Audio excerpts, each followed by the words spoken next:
Hello guys, welcome back again to my channel. Bersama saya Hansen di sini dan seperti biasanya setiap harinya saya akan buatkan video seputar cryptocurrency. Apa kabar kalian hari ini semuanya? Semoga dalam keadaan yang baik-baik saja. Teman-teman, market cryptocurrency kembali mendapatkan panic selling setelah tadi malam kita mendapatkan salah satu insiden hacking terbesar sepanjang sejarah cryptocurrency sebesar 1,4 miliar dolar.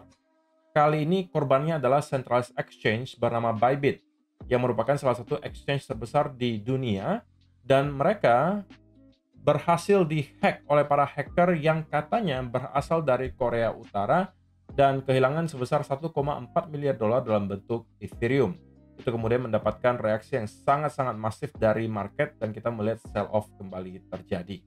Kita bakalan bahas di video hari ini apa yang terjadi, kemudian kira-kira apa yang bisa kita expect berikutnya in terms of price action. Jadi pastikan kalian stay tune terus sampai akhir video.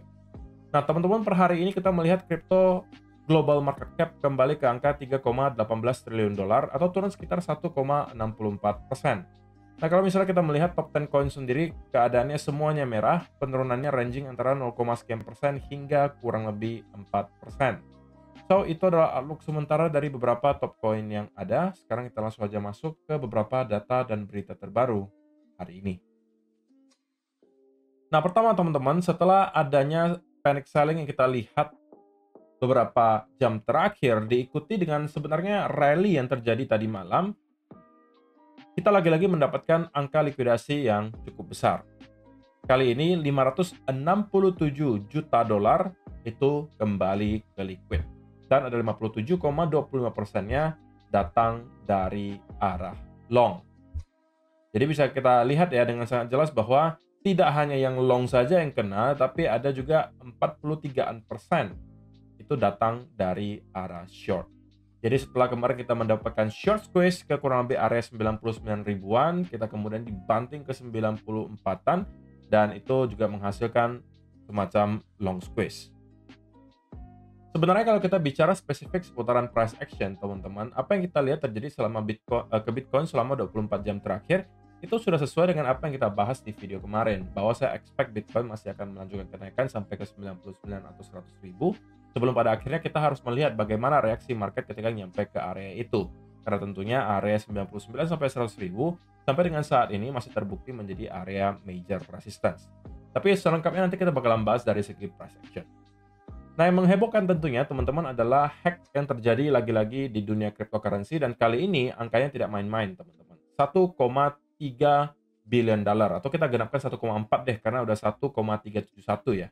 Anggap aja 1,4 miliar dolar dalam bentuk Ethereum itu berhasil dihack oleh para hacker yang katanya berasal dari Korea Utara yang bernama Lazarus. Jadi mereka semacam grup hacker lah yang kemudian berhasil gitu ya menemukan sebuah kelemahan yang mereka bisa manfaatkan, dan pada akhirnya Bybit harus menderita kerugian sebesar 1,4 miliar dolar. Dan teman-teman, sudah banyak sekali updates yang terjadi setelah hacking ini terjadi. Para exchange lain juga start untuk membantu, baik dari segi dana, kemudian dari segi bagaimana cara nge-handle-nya gitu ya, apa yang harus dilakukan dan lain seterusnya. Jadi so far gitu ya, market sudah sedikit lebih calm, sudah sedikit lebih tenang daripada beberapa jam yang lalu ketika hackingnya baru saja terjadi. Dan si CEO-nya Bybit tentunya dengan sangat gercep gitu ya, melakukan berbagai hal supaya bisa menenangkan para user Bybit. Dari yang awalnya nge-tweet gitu ya, bahwa mereka mendeteksi adanya sesuatu yang mencurigakan dan memang telah terjadi hacking. Kemudian dia sampaikan bahwa semua aktivitas di Bybit masih akan tetap aman, karena mereka mempunyai aset yang bisa untuk nge-handle semua yang diperlukan oleh para user. Kalau kalian mau withdraw pun tidak ada masalah, dan itu sudah dibuktikan oleh banyak sekali orang juga yang mencoba melakukan withdraw dan semuanya tidak ada kendala sampai dengan saat ini. Kecuali ketika pada saat baru dihack ya, mungkin orang-orang yang mau tarik Ethereum itu akan kesulitan karena kan si Bybit itu menderita kerugian di Ethereum-nya. Aset Ethereum-nya kecuri 1,4 billion. So kalau misalnya mereka nggak punya barangnya, Ethereum-nya kecuri semua, ya mereka mau balikinnya susah gitu. Sehingga beberapa update dilakukan. Salah satunya ya Benzo, atau Benzo kalian mau sebutnya yang mana aja, CEO-nya Bybit nge-tweet kemudian melakukan live streaming untuk menjawab pertanyaan-pertanyaan yang ada, kemudian mereka juga udah melakukan berbagai tindakan untuk mencegah kesulitan aktivitas di Bybit, yang tentunya spesifiknya adalah soal withdraw. Mereka udah pinjam juga dari Wells dan juga exchange-exchange lain untuk tentunya eh, mem- menjadikan itu sebagai solusi untuk liquidity di Bybit. Jadi so far teman-teman, kita juga melihat market sudah start kembali melakukan recovery meskipun belum terlalu signifikan. Tetapi ini sekali lagi mengingatkan ke kita semua bahwa semua aset yang teman-teman taruh di centralized exchange, apapun centralized exchange-nya, itu datang dengan resiko, teman-teman. Dan kalau misalnya kalian mau yang paling aman, tentunya kalian harus mencoba untuk memakai cold wallet. Tetapi kalau kalian tetap nekat mau memakai centralized exchange, saya pribadi juga masih pakai sih. Dan saya juga menaruh aset saya sebagian di centralized exchange. Nah, kalau kalian melakukan hal itu, at least teman-teman, saya menyarankan ya, untuk setidaknya memisahkan aset kalian ke beberapa centralized exchange secara sekaligus. Jika kalian lakukan hal tersebut dan amit-amit ada salah satu exchange yang bermasalah dan pada akhirnya misalnya harus bankrupt, kita anggap yang worst case scenario-nya aja, maka kalian masih mempunyai aset di exchange-exchange lain yang tidak terdampak. Maka dari itu ini udah sering saya sampaikan, kalau teman-teman mau pakai centralized exchange, minimal ada 3 atau 4 deh, kalian bagi ke situ aja, nggak usah semuanya kalian taruh ke satu tempat. Kalaupun misalnya kalian lebih yakin dengan salah satunya, ya bolehlah porsinya lebih tinggi di sana, tapi jangan sampai all in semua di satu keranjang. Itu aja.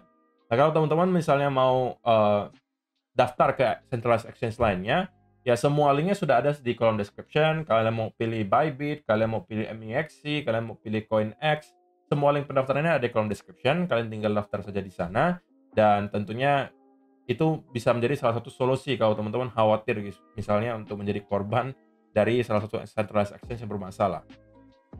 Walaupun sampai dengan saat ini sebenarnya yang pakai di Bybit itu katanya belum ada yang bermasalah gitu ya, masih fine-fine saja, baik dari segi transaksi, withdraw, deposit, dan lain-lain, tidak ada yang melaporkan ada masalah. Jadi ini harusnya bisa ditangani dengan baik oleh Bybit, dan lambat laun harusnya kita akan kembali recover seperti semula.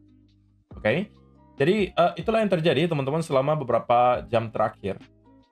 Bagaimana keadaan kalian gitu ya? Apakah masih fine-fine saja?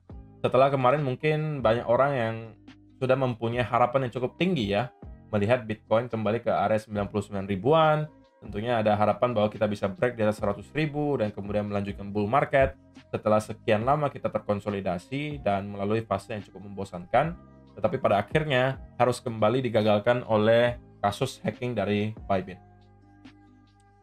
Dan kalau kita bicara spesifik soal price action tanpa kita misalnya consider bahwa terjadi Bybit hack gitu ya. Memang di video kemarin saya sudah sampaikan bahwa teman-teman, saya masih expect Bitcoin masih akan melanjutkan kenaikan minimal sampai ke kurang lebih area 99.500-an lah atau 100.000 dolar. Dan dari sana kita harus pantau dengan dekat bagaimana reaksi market pada saat itu. Apakah kita akan langsung kembali mendapatkan sell off yang signifikan ataukah kita pada akhirnya akan berhasil breakout di atas 100.000. So, skenario yang kita bahas di video kemarin sebenarnya sudah play out gitu ya. Kita udah hit ke angka yang kita targetkan. Untuk teman-teman yang mungkin sudah masuk dari sekitaran area di sini, juga harusnya sudah melakukan taking profit. So, harusnya tidak ada dari teman-teman yang loss misalnya kalau melakukan short term trading di Bitcoin berdasarkan apa yang saya sampaikan di beberapa video terakhir. Nah, tetapi teman-teman perlu kalian ingat bahwa sell off yang terjadi selama beberapa jam terakhir, oke, itu mungkin harus kita consider sebagai salah satu yang anomali gitu. Anomalinya itu terjadi ya karena ada kasus hacking dari Bybit. So, saya masih untuk sampai sekarang ya belum mau memberikan semacam outlook yang terlalu spesifik, karena kita tahu bahwa pergerakan market sekarang itu kemungkinan adalah pergerakan yang disebabkan oleh Bybit hack tadi. So, pergerakan sebenarnya baru akan datang kemungkinan setelah kasus ini mulai selesai gitu ya, udah mulai recover lagi, Bybit juga udah berjalan seperti semula, dan kita bisa melihat market kira-kira memang apakah udah pengen bearish lagi atau sebenarnya udah bullish, cuman karena tadi ada Bybit hack, orang-orang pada sell off lagi. Nah, jawabannya mungkin bisa kita temukan beberapa hari ke depan, teman-teman. Kalau misalnya Yang kita lihat berikutnya adalah kita mendapatkan konsolidasi di bawah area 96.000, membentuk semacam bearish continuation pattern, maka tentunya ini bukan berita baik ya untuk kita-kita yang merupakan investor, karena ini berarti clue dari Bitcoin bahwa kita sepertinya bersiap untuk melanjutkan sell off. Contoh sederhananya mungkin bisa kita lihat adalah dua contoh ini, teman-teman. Yang di sini dan juga yang di sini. Nah, ini yang saya maksud ya, teman-teman. Kalau misalnya ini kan kalau kalian lihat nih, kita sell off, breakdown, and then konsolidasi selama kurang lebih 1-2 hari kan. Sebelum pada akhirnya kita kembali melanjutkan sell off. Sama juga di sini. Kita breakdown, kemudian terkonsolidasi selama kurang lebih 1-2 hari, and then sell off. Nah, kalau misalnya kita membentuk kurang lebih pattern yang sama, di mana kita mendapatkan konsolidasi seperti ini, oke, maka ya kita harus bersiap akan adanya sell off lanjutan, teman-teman. Nah, tetapi kalau misalnya dalam beberapa hari ke depan kita bisa melihat market recover dengan signifikan, oke, katakanlah kita kembali mendapatkan semacam rally untuk membentuk V-shape recovery dan kemudian start mendapatkan konsolidasi, this is a good sign. Oke. Dan ini baru bisa kita temukan jawabannya minimal mungkin hari Minggu besok atau Senin. Paling lambat Selasa lah gitu. Kita bisa melihat bagaimana reaksi market setelah terjadi hack di Bybit. Price action selama 1-2 hari ke depan akan menentukan pergerakan besar berikutnya. So, untuk sementara teman-teman, setelah kemarin kita mendapatkan setup to buy, bagi teman-teman yang mungkin masih ingat, saya sudah sampaikan saya akan masuk ke Bitcoin ketika kita berhasil reclaim di atas 96.000 dan melakukan retest. Artinya kurang lebih di sekitaran area di sini. Dan targetnya di mana? Targetnya kita bisa hit minimal ke 98.000, maksimum sampai ke area ini 99 sampai 100.000. Jadi kedua targetnya sudah berhasil kita hit. Dan untuk sementara belum ada lagi setup baru yang menurut saya bisa kita manfaatkan. Jadi apa yang harus dilakukan? Wait and see terlebih dahulu sampai pada akhirnya kita ketemu lagi dengan setup yang oke, yang menghasilkan risk to ratio yang baik, barulah dari sana kita akan kembali masuk. Terlebih lagi teman-teman, kita sekarang berada di weekend, otomatis pergerakan price action-nya kemungkinan tidak akan terlalu volatile. Jadi itu juga bukan sebuah situasi yang ideal bagi kita-kita yang tertarik untuk melakukan short term trade. Kita perlu adanya volume dan juga volatility untuk bisa menghasilkan gains. So, pastikan teman-teman stay safe. Oke, jangan sampai terlalu cepat mengambil kesimpulan apapun, baik itu bearish maupun bullish, karena kejadian yang kita lihat di sini itu diakibatkan oleh hacking yang terjadi di Bybit beberapa jam yang lalu, dan terjadi semacam anomali pergerakan price action, dan kita harus melihat pergerakan yang sebenarnya kemana selama 1-2 hari ke depan. So, itu aja teman-teman yang mau saya sampaikan di video hari ini. Semoga bisa bermanfaat untuk kalian semua. See you in the next video. Bye-bye.